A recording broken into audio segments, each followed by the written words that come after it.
Վերջին 2.5 տարվա ընթացքում իմ ունեցած շփումները, քննարկումները ինձ համար կասկած չեն թողնում, որ պատերազմի կանխարգելումը միանշանակ պետք է ենթադրեր հայկական կողմի հրաժարումը Լեռնային Ղարաբաղի կարգավիճակից եւ տեսանելի ապագայում կարգավիճակը ճշգրտող մեխանիզմների պահանջից եւ Շուշիից։ Այո, բանակցային փաթեթներ եղել են, բանակցային փաթեթը ինչ է։ Բանակցային փաթեթը թուղթ է, որի վրա գրում ես, կարող ես գրել քո լավագույն ցանկությունները նույնիսկ։ Բայց այդ բանակցային փաթեթներից որևէ մեկը իրագործվել է։ Մենք խոսում ենք իրականության մասին, թե մենք խոսում ենք տեսական քննարկումների մասին։ Ոչ մեկը չի իրագործվել։ Եվ ես էլի ասացի մեր մեծագույն ոչ թե խնդիրը այդ տեսական քննարկումների դաշտ անվերջ երկարաձգելու մեր հնարավորությունները 2016 թվականի ապրիլյան պատերազմով սպառվել են, հարգելի գործընկերներ։ Եկեք դա արձանագրենք։ Եվ մենք ունենք 2016 թվականի ապրիլից հետո ունենք երկու ընտրություն, կամ հրաժարվել մեր իրավունքներից, կամ փորձել պաշտպանել մեր իրավունքները։ Հիմա թուղթ են ցույց տալիս, ասում են, վայ, այս թղթում Շուշիի մասին բան չկա։ Այդ բան չկա, դրա համար այդ թուղթը չի իրագործվել, կյանքի է կոչվել այդ թուղթը։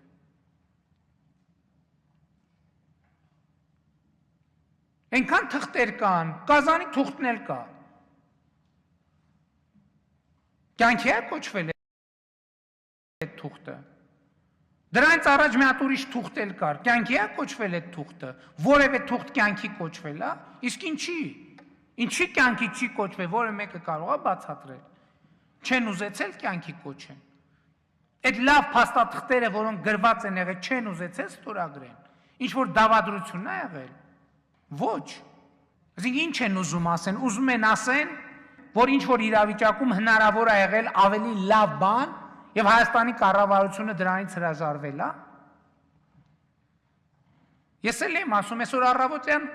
իմ հարցազրույցում էլ ասացի, այսօր 2018 թվականի շատ նախկին իշխանության ներկայացուցիչներ իրենց կանխատեսումներն են դնում, որ 2018 թվականի ամռանը կամ աշնան իրանք ասել են, Ղարաբաղում տեսեք, ես ինչ է լինելու։ Ստեղ ասում եմ, կամ 3 տարբերակ կա,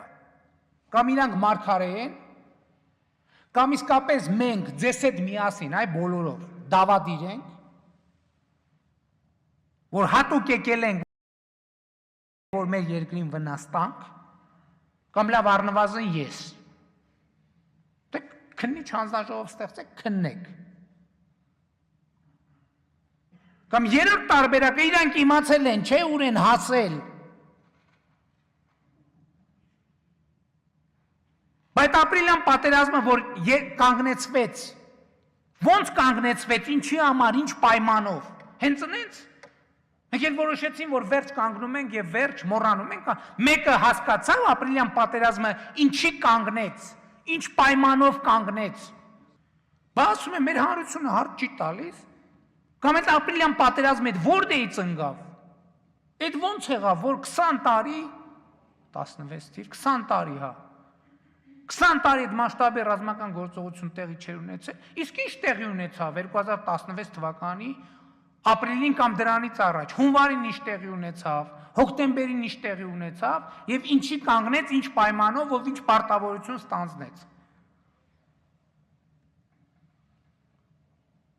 Թող ոչ մեկ իրան մարգարեի տեղ չդնի։ Իրան գիտեին այդ հարցը ուրա հատել,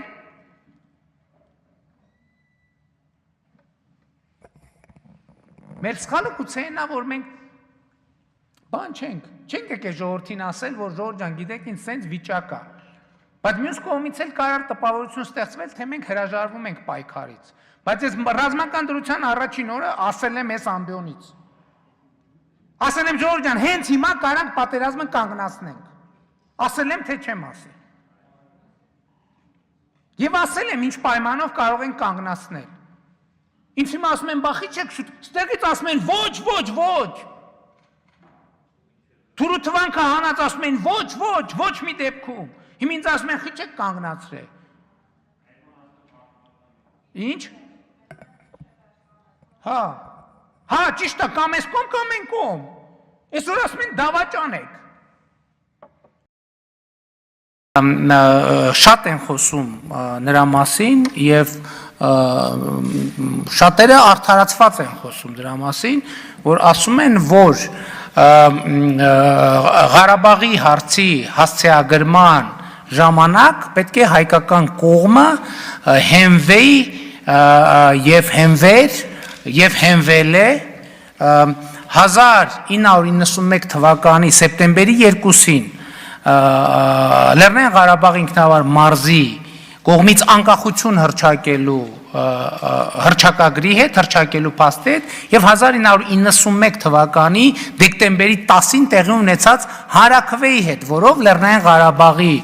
ժողովուրդը, Լեռնային Ղարաբաղի ինքնավար մարզը հռչակել է անկախությունից և հայկական նարատիվը միշտ եղել է հետևյալը, որ Լեռնային Ղարաբաղը երբեք չի եղել անկախ Ադրբեջանի կազմում և սահմանված կարգով ու հանրաքվեով դուրս է եկել խորհրդային միությունից և խորհրդային Ադրբեջանից։ Այս արձանագրումները անենք։ Հիմա վերադառնանք 2007 թիվ, այսինքն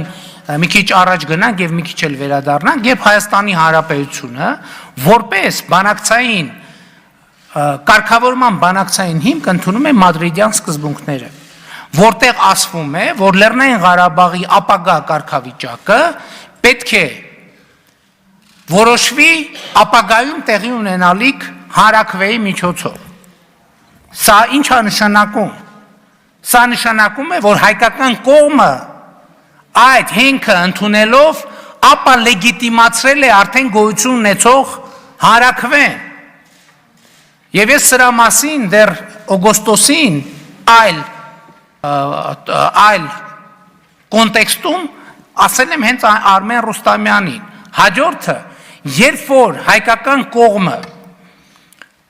ընդունել է, որ այդ ապագա հանրաքվեն պետք է տեղի ունենա Ադրբեջանի հետ փոխհամաձայնության պայմաններում, ինքը կտրել է այն ճյուղը, որի վրա մենք բոլորս նստած ենք եղել, որովհետև եթե, ինչպես մենք արդարացիորեն ասել ենք, որ Լեռնային Ղարաբաղը երբեք չի եղել Ադրբեջանի կազմում